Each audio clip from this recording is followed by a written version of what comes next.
So yesterday there was yet another terrorist attack. This one killed 13 people and injured 50 people. The attack was caused by a man running over people in a white van in Barcelona.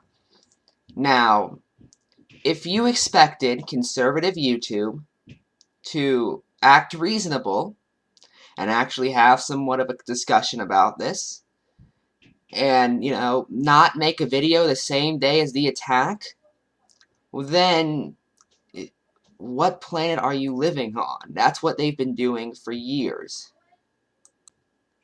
Which brings us to our topic today, Hunter Avallone, who I've talked about a couple times before.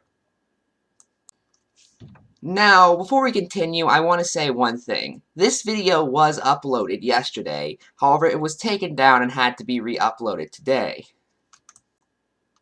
Of course, I'm against Hunter's video being taken down. However, Hunter, in his amazing understanding of the free market and censorship, called it censorship. It's not censorship. It's private corporations not wanting you on their website. That's not censorship.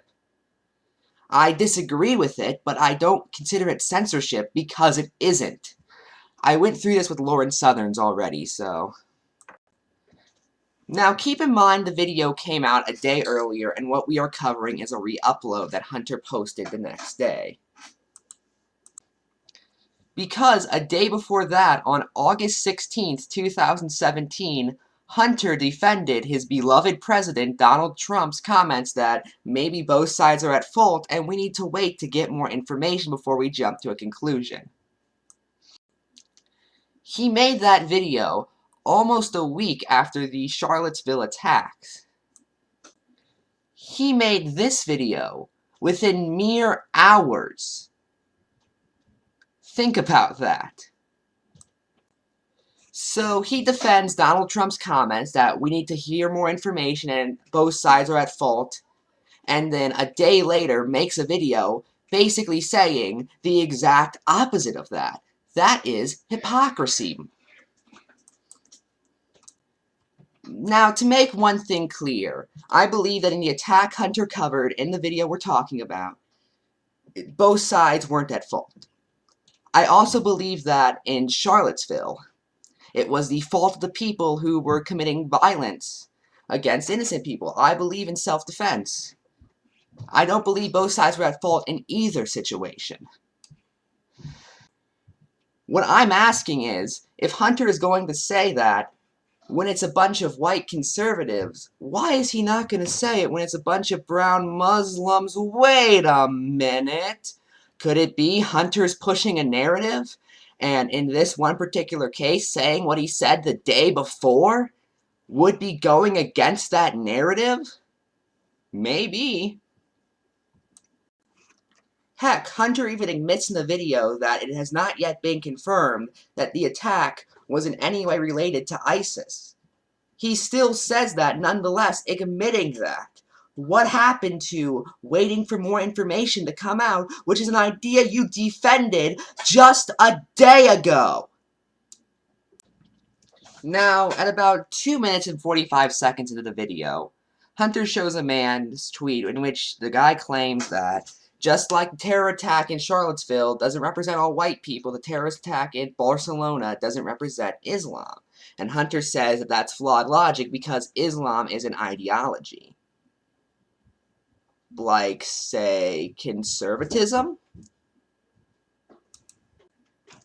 So basically, if it's the case that the attack in if it's a case that the attack in Barcelona represents all Muslims, then why does the protests in Charlottesville, which were very violent, not represent all conservatives? Now, to make one thing clear, again, I don't believe the protests in Charlottesville represent all conservatives, like I believe the attacks in Barcelona don't represent all Muslims. But if we follow Hunter's logic to a logical, illogical extreme, if we make his logic entirely consistent, then we have to say that. Again, Hunter's logic is not consistent because he has a narrative to push. This is something you see a lot on conservative YouTube, by the way. Okay.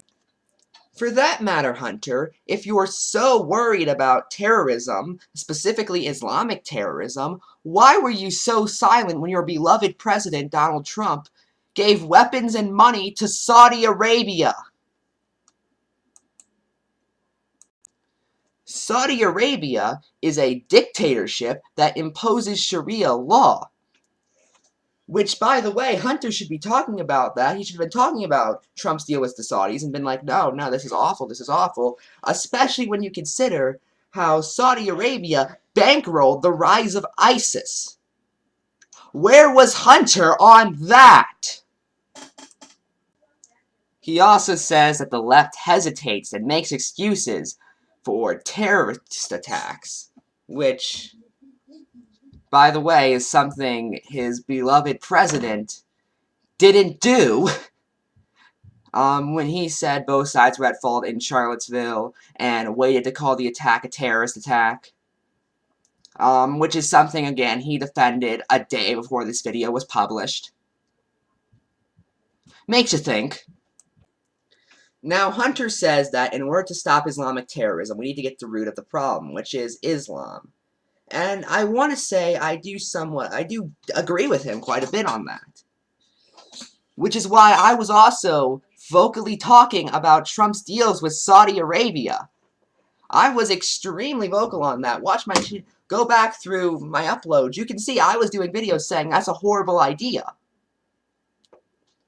Hunter didn't mention it once on YouTube that I'm aware of. If we are really so concerned about Islamic terrorism, why did you not even mention Trump's deal with Saudi Arabia? Anyway, that's it. I'm Ephrom, and good night.